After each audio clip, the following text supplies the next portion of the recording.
नमस्कार विद्यार्थी मित्रांनो, स्वागत आहे आपलं इन्फॉर्मेशन अड्डा 24/7 या यूट्यूब चॅनलवर। तर मित्रांनो, आत्ताच्या व्हिडिओमध्ये आपण कृषी उत्पन्न बाजार समिती अमळनेर या ठिकाणी उपसचिव, निरीक्षक, सुपरवायझर, कनिष्ठ लिपिक, शिपाई, पहारेकरी, माळी आणि कनिष्ठ अभियंता या पदांसाठी भरती निघालेली आहे। तर याच पदांबाबतीत निघालेल्या कृषी उत्पन्न बाजार समितीमध्ये होत असलेल्या भरतीबाबत सविस्तर माहिती आपण आत्ताच्या व्हिडिओमध्ये घेणार आहोत। त्यासाठी तुम्ही हा व्हिडिओ शेवटपर्यंत पाहत राहा आणि जर तुम्हाला हा व्हिडिओ आवडला तर लाईक करा आणि अशाच प्रकारच्या रिक्रुटमेंट बद्दल माहिती घेण्यासाठी आपल्या या चॅनलला नक्की सबस्क्राइब करायला विसरू नका। आपलं टेलिग्राम चॅनल आहे, व्हॉट्सअप चॅनल आहे, दोन्ही चॅनलची लिंक या व्हिडिओच्या डिस्क्रिप्शन बॉक्समध्ये देण्यात आली आहे। त्या ठिकाणी जाऊन तुम्ही टेलिग्राम चॅनल, व्हॉट्सअप चॅनल दोन्ही चॅनल जॉइन करा, म्हणजे तुम्हाला वेगवेगळ्या रिक्रुटमेंट बद्दल, ॲडमिट कार्ड बद्दल तसेच निकालाबद्दल देखील त्या ठिकाणाहून माहिती मिळत राहील। तर चला मित्रांनो, बघूयात जाहिरात नेमकी कशी आहे, किती पदांचा समावेश आहे, जागा किती असणार आहे, फीस किती असणार आहे, ऑनलाईन अर्ज करण्याची मुदत किती तारखेपर्यंत आहे, या संपूर्ण गोष्टीची माहिती। तर बघा मित्रांनो, कृषी उत्पन्न बाजार समिती अमळनेर, तालुका अमळनेर, जिल्हा जळगाव, महाराष्ट्र या ठिकाणी सरळ सेवा पदभरती केली जात आहे। कृषी उत्पन्न बाजार समिती अमळनेर यांच्या आस्थापनेवरील खालील दिलेल्या संवर्गातील रिक्त पदांवर नियुक्तीसाठी पात्र उमेदवारांकडून केवळ ऑनलाईन पद्धतीने अर्ज मागविण्यात येत आहेत। ऑनलाईन अर्ज करण्याचे संकेतस्थळ या ठिकाणी देण्यात आलेलं आहे, www.apmcamalner.in या ठिकाणी प्रवर्ग देण्यात आलेला आहे। उपसचिव या पदासाठी एक जागा आहे, निरीक्षक पदासाठी एक जागा आहे, सुपरवायझर पदासाठी एक जागा आहे, कनिष्ठ लिपिक या पदासाठी 3 जागा आहेत, शिपाई पदासाठी 8 जागा आहेत, पहारेकरी साठी 3 जागा आहेत, माळीसाठी एक जागा आहे आणि कनिष्ठ अभियंतासाठी एक जागा आहे। तर आता या सर्व पदानुसार शैक्षणिक पात्रता काय मागितलेली आहे त्याची देखील माहिती आपण लगेच पाहून घेऊया। उपसचिव या पदासाठी शासन मान्यता प्राप्त संविधानिक विद्यापीठाची कोणत्याही शाखेतील पदवी मागितलेली आहे, MSCIT मागितलेला आहे। कृषी पदवी ज्यांच्याकडे असेल त्यांना प्राधान्य दिलं जाणार आहे। वेतन श्रेणी 35,400 ते 1,32,000 ही असणार आहे। निरीक्षक या पदासाठी कोणत्याही शाखेतील पदवी व MSCIT मागितलेला आहे। वेतन श्रेणी 25,500 ते 81,100 इतकी असणार आहे। सुपरवायझर या पदासाठी कोणत्याही शाखेतील पदवी मागितलेला आहे, सोबत MSCIT देखील असणं गरजेचं आहे। 25,500 ते 81,100 इतकी वेतन श्रेणी असणार आहे। कनिष्ठ लिपिक या पदासाठी कोणत्याही शाखेतील पदवी व MSCIT त्यासोबतच टायपिंग देखील मागितलेला आहे, मराठी 30, इंग्लिश 40। सदर प्रमाणपत्र नसल्यास 2 वर्षाच्या कालावधीत सादर करता येईल अशा पद्धतीची अट त्यांनी या ठिकाणी दिलेली आहे। याचा वेतन श्रेणी असणार आहे कनिष्ठ लिपिक या पदाची 19,900 ते 63,200। शिपाई या पदासाठी 10वी उत्तीर्ण, वेतन श्रेणी असणार आहे 15,000 ते 47,600। पहारेकरीसाठी SSC म्हणजे 10वी उत्तीर्ण, शैक्षणिक पात्रता मागितलेली आहे 15,000 ते 47,600 वेतन श्रेणी असणार आहे। माळी या पदासाठी 10वी उत्तीर्ण, 15,000 ते 47,600। कनिष्ठ अभियंतासाठी शैक्षणिक पात्रता मागितलेली आहे, स्थापत्य अभियांत्रिकी पदविका किंवा पदवी असणे अनिवार्य आहे। यासाठी वेतन श्रेणी मागितली आहे 25,500 ते 81,100। तर बघा मित्रांनो, अशा पद्धतीनं पदानुसार शैक्षणिक पात्रतेची माहिती आपण या ठिकाणी पाहिलेली आहे। आता वयोमर्यादा पाहून घेऊयात। वयोमर्यादा खुल्या प्रवर्गातील उमेदवारांसाठी 38 वर्ष आणि मागास प्रवर्गातील उमेदवारांसाठी 43 वर्ष वयोमर्यादा असणार आहे। सदर पदासाठी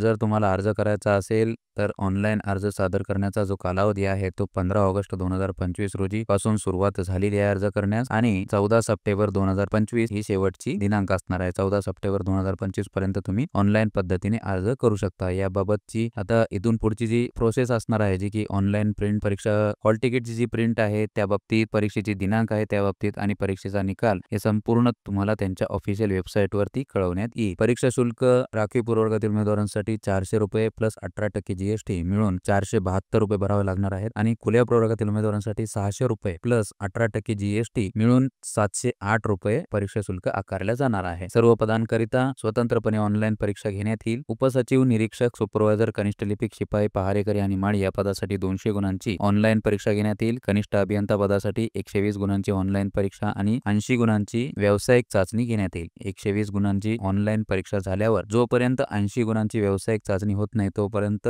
सदर पदाचा निकाल जाहीर केला जाणार नाही। अशा पद्धतीची माहिती या ठिकाणी दिलेली आहे। यामध्ये इतरही महत्त्वपूर्ण मुद्दे दिलेले आहेत, तुम्ही वाचून घ्यायचे आहेत। सदर PDF जर तुम्हाला पाहायचा असेल पुन्हा एकदा तर आपल्या टेलिग्राम चॅनलवरती हा PDF तुम्हाला भेटून जाईल। तर मित्रांनो, तुम्हाला जर हा व्हिडिओ आवडला तर नक्की लाईक करा आणि अशाच प्रकारच्या रिक्रुटमेंट बद्दल माहिती घेण्यासाठी आपल्या चॅनलला नक्की सबस्क्राइब करायला विसरू नका। धन्यवाद।